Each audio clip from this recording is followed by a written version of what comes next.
Пахулька отримана у организацiji Ruskog kulturnog centru, a u сотрудничестве с учительками котрі преподавају руски јазик. У програми учествовали члени Ruskog kulturnog centru i деци котрі у 12 новосадских основних школах виучују руски јазик як виборни предмет. Bar sam zadovoljna, na Istašitski deci bar skrašlje i špivali i recitovali. Mali smo i jedan krasni kviz da smo mogli preveriti že co to deci naučili u tim peršćim poloročju.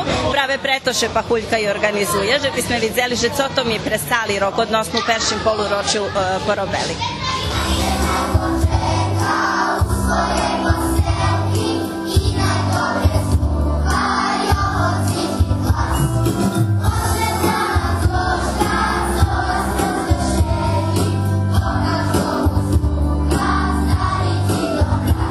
Ja się widzę, że to najlepsza Pahuljka teraz.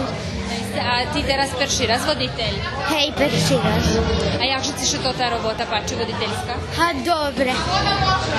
Na koncu programi jakše i šveči pred kračunskima i novoročnima švetami stihnu i Djido Mraz, kotri šitskim učašnikom podzeljal pakeciki.